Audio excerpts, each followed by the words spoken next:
भगवान ने कहा आप जैसा तो भक्त मुझे लगता है त्रिलोकी में पैदा नहीं होगा।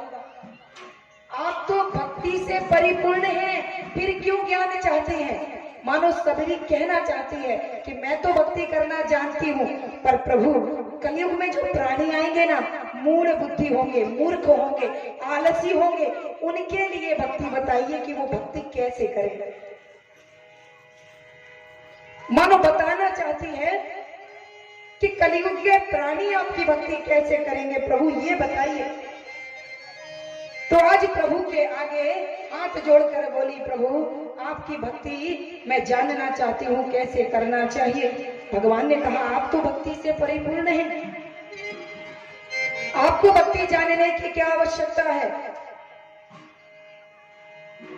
आपसे तो संसार प्रेरणा लेगा कि भगवान को कैसे प्रेम किया जाता है, भगवान के लिए समर्पित कैसे होते हैं। आपसे तो संसारी ज्ञान लेंगे, आप क्या मुझसे ज्ञान मांग रही हैं? बोली नहीं प्रभु, मुझे लगता है कि मैं अभी कहीं ना कहीं भक्ति करने में कमजोर हूँ, तो आप मुझे अपनी नवदा भक्ति का ज्ञान दीजिए। तो भगवान ने तुरंत कहा ठीक है, अगर आप कहती हो तो फिर मैं अपनी नवदा भक्ति का तुम्हें दान करता हूं। और भगवान कहने लगे, भगवान ने कहा प्रथम भगति संतान कार्य संगा,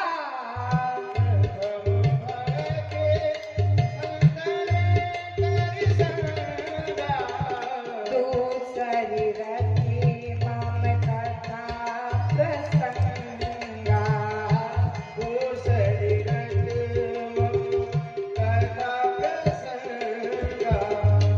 भगवान कहने लगे देवी अगर जानना है तो सुनो, मेरी पहली भक्ति है संतों का संग करो। संत यानी के ये नहीं कह रहे हैं भगवान कि चाहे बिगड़ा हुआ हो, दुर्गुणों से भरा हो, लेकिन पीले वस्त्र पहनता हो, उसकी संगति कर लो। नहीं, संत हृदय से होता है, जिसके सद्गुण भरे हुए हो, संस्कारी हो, भगवान से मिलाने वाला हो, धर्म के पथ पर ले जाने वाला हो और कोमल हृदय वाला हो। बोले ऐसे संत सज्जन की संगति करो, यानी अपनी संगति पहले सुधारो। जब तुम्हारी संगति अच्छी होगी तो तुम्हारा जीवन अच्छा हो जाएगा। तो अच्छी संगति किसकी होती है? भगवान के भक्तों की, संतों की। बोले जो भगवान का भक्त हो, भगवान से मिलाने वाला हो, प्रथम भक्ति संतन कर संगा। और बोले मेरी दूसरी भक्ति है, सुनो माते, मेरी दूसरी भक्ति है संतों का संग करने के बाद मेरी कथा प्रसंगों से प्रेम करो, मेरे चरित्र से प्रेम करो, मेरी कथा को ध्यान लगाकर सुनो और सुनकर यहाँ से मत निकालो, सुनकर यहाँ बिठाओ और उसे अपने जीवन में उतारने की कोशिश करो।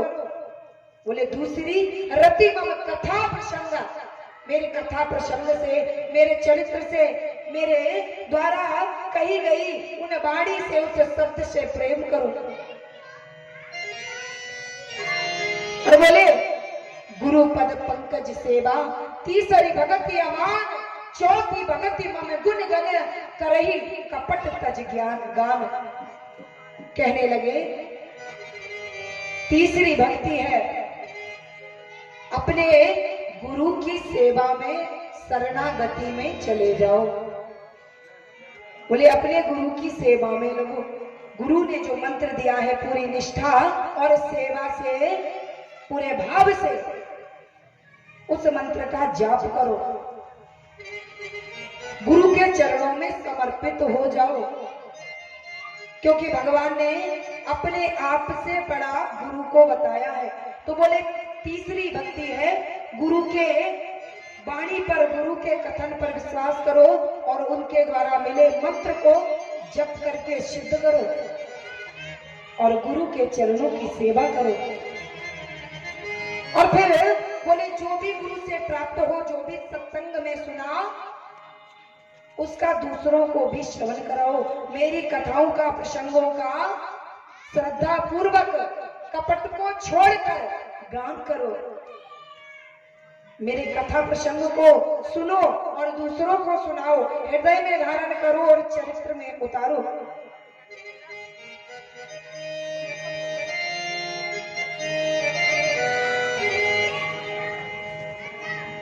और फिर बोले कि मेरी पांचवी भक्ति है, मंत्र जाप मम दृढ़ विश्वासा, मंत्र जाप दृढ़ विश्वासा, पंचम भजन सो वेद प्रकाशा, पंचम भगति सो वेद प्रकाशा। कहने लगी प्रभु कि माते मेरी पांचवी भक्ति है, जो गुरु ने मंत्र दिया उसका श्रद्धा से जप करो और फिर मेरे चरित्रों का गायन करो, जो वेदों में कहा गया है उसका अनुसरण करो। जो वेदों ने कहा, मेरी वाणी को, मेरे वाक्य को, उसे श्रवण करके हृदय में धारण करो, दूसरों को सुनाओ, उसमें निष्ठा रखो, वेदों में कही गई बात को श्रद्धा से सुनो। और कहने लगे जिनका उन वेदों में लिखी बातों से भरोसा हट जाता है, उनका कल्याण होना संभव नहीं है। बोले मेरे द्वारा कही गई उस वेद वाणी पर विश्वास रखो। फिर बोले आगे मेरी छठवीं भक्ति है, छठदमशील विरति बहु करना, छठदमशील विरति बहु करना, विरत निरंतर सजन धर्मा, विरत निरंतर सजन धर्मा। बोले मेरी छठवीं भक्ति है, दम यानी इंद्रियों को वश में करो, अपने सील की रक्षा करो, अपने चरित्र को अपने वश में रखो और चरित्र का निर्माण करते हुए जैसे आप जैसे जैसे चरित्र स्वयं के चरित्र का निर्माण करेंगे, देश के चरित्र का निर्माण होगा। बोले मेरी छठवीं भक्ति है, सठदमशील विरति बहु कर्म। बहुत मार्गों में भटकने से अच्छा है एक को पकड़ो, एक स्तंभ बनाओ, एक भगवान में भक्ति रखो। आजकल देखा है एक धर्म में पैदा हुए चार चार धर्मों में घुसे घुसे फिरते हैं। अब कल्याण करे तो कौन करे? पिता कितने होते हैं, जन्म देने वाले कितने होते हैं? एक काका श्री, दादा श्री, बड़े पापा किसी को भी कह दो, पर जन्मदाता तो एक ही है। बहुत कर्मों में, बहुत मार्गों में, बहुत द्वारों पर जाने से क्या लाभ है? अरे एक को पकड़ो, निष्ठा रखो और उसकी भक्ति में लग जाओ। अगर निष्ठा होगी तो पत्थर से भगवान प्रकट होगा। यहां वहां भटकने का क्या मतलब? बोले नैष्ठिक बनो, अपनी निष्ठा को, भक्ति को मजबूत करो और बोले ऐसे निष्ठा को धारण करके फिर भक्ति करो। और सज्जनों ने जिस धर्म का वर्णन किया है उस धर्म का पालन करो।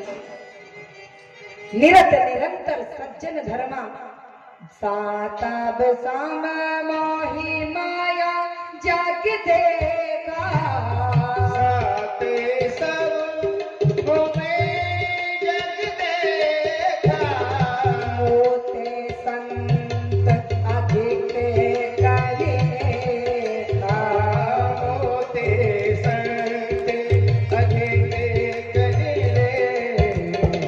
भगवान ने कहा संसार में चर अचर जितने भी जीव दिख रहे हैं, जो भी तुम्हें दिखता है, ऊंचा नीचा बड़ा छोटा कोई भी हो, सबको भगवान मैं देखो।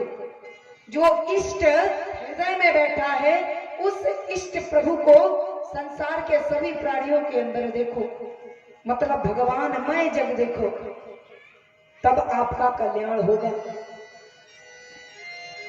और बोले मुझसे अधिक, मुझसे ऊंचा और बड़ा संतों को जानो, क्योंकि मैं भी संत की सेवा करता हूं।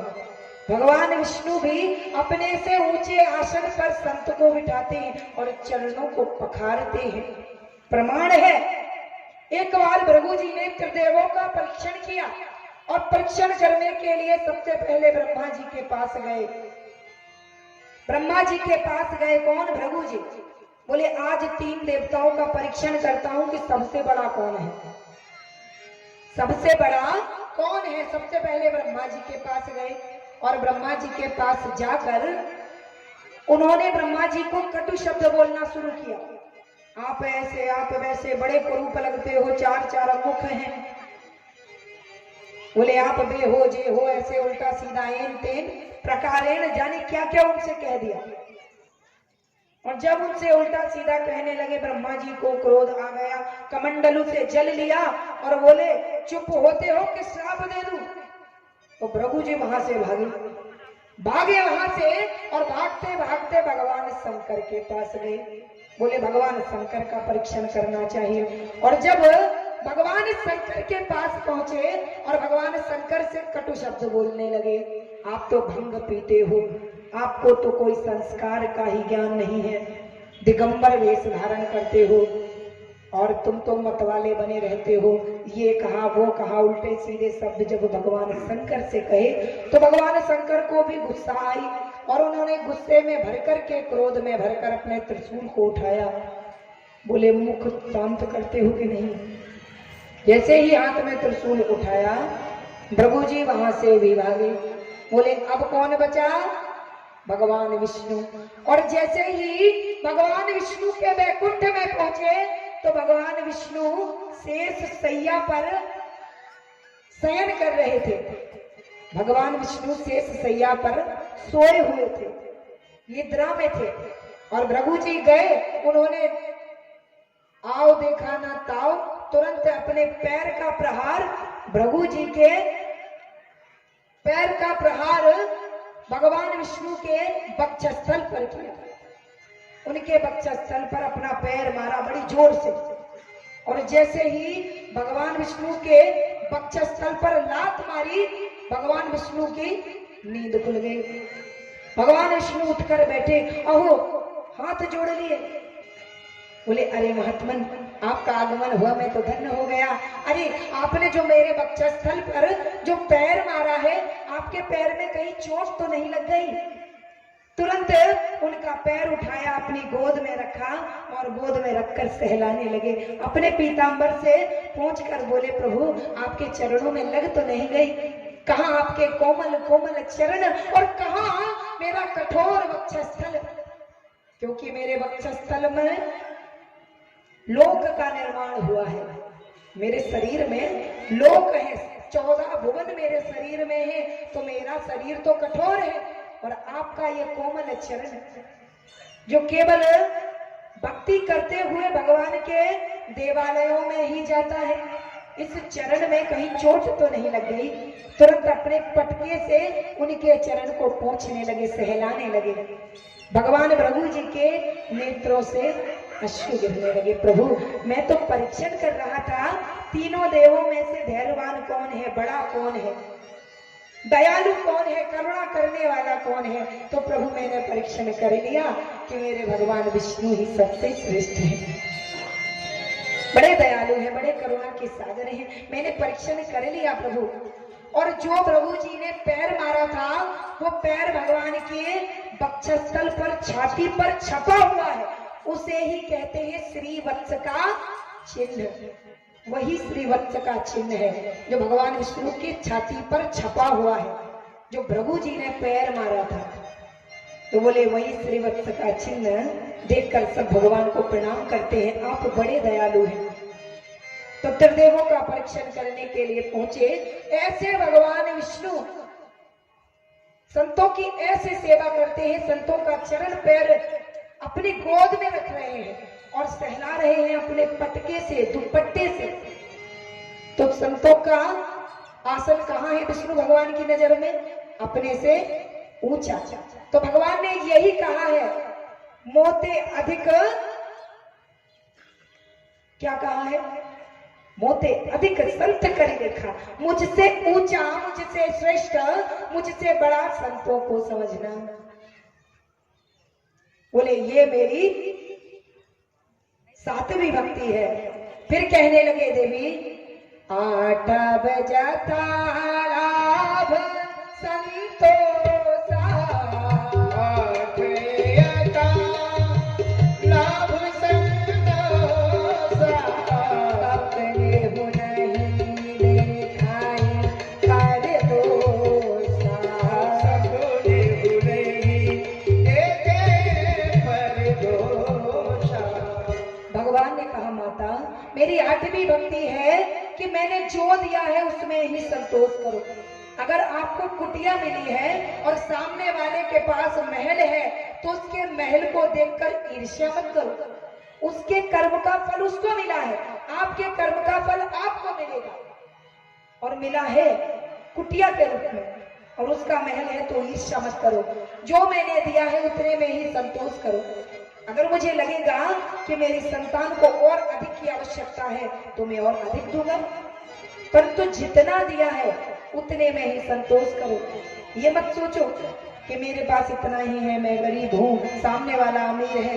कभी ईर्ष्या मत करो और ना ही दूसरे से द्वेष करो। बोले जो भी दिया है उतने में संतोष करके उतने में ही अपने जीवन को जीने की कला सीखो और उतने में ही अपना जीवन यापन करो।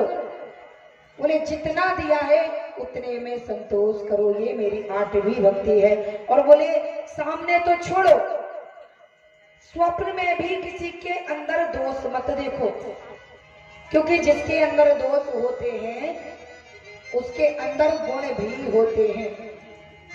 जैसे जहर है ना, जहर, तो जहर में सब दोष देखते हैं कि ये नष्ट कर देता है, प्राण हर लेता है, ये करता है, वो करता है।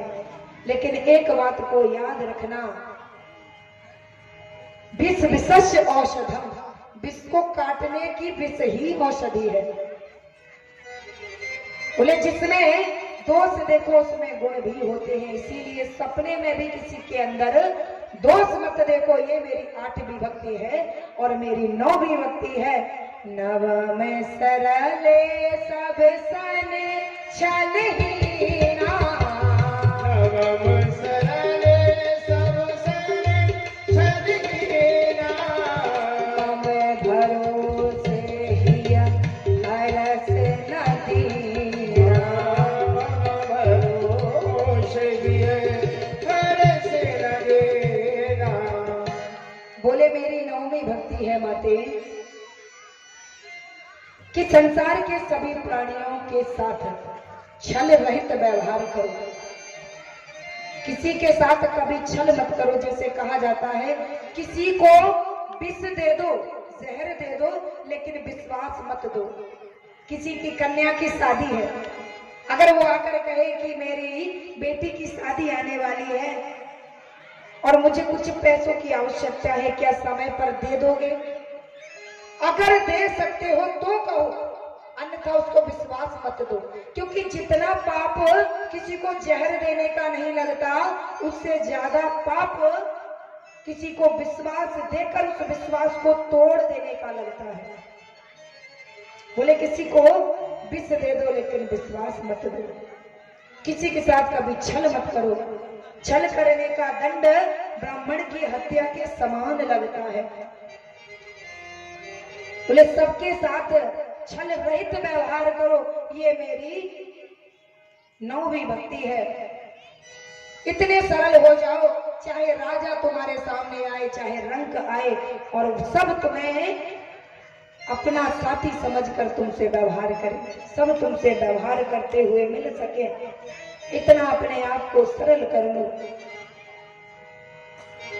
बोले ये मेरी 9वीं भक्ति है। और अगर ज्यादा मिले तो प्रसन्नता ना हो, और अगर कम मिले तो मन में कोई दीनहीन भावना ना हो, दुख ना हो। ऐसी मेरी 9वीं भक्ति है।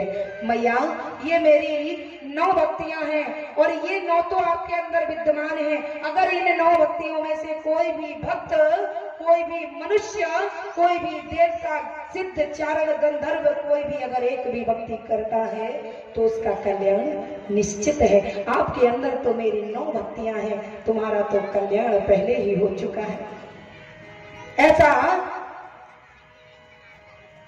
नवता भक्ति का वर्णन करके प्रभु ने आशीर्वाद दिया माता सबरी को।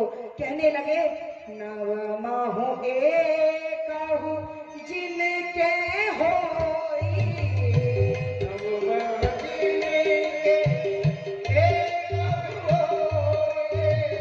नारी पुरुष सचराचर को,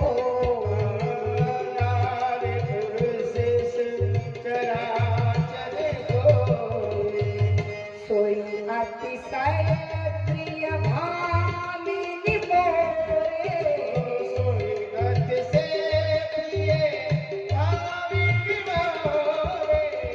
सकल प्रकार भगति दृढ़ तोरे।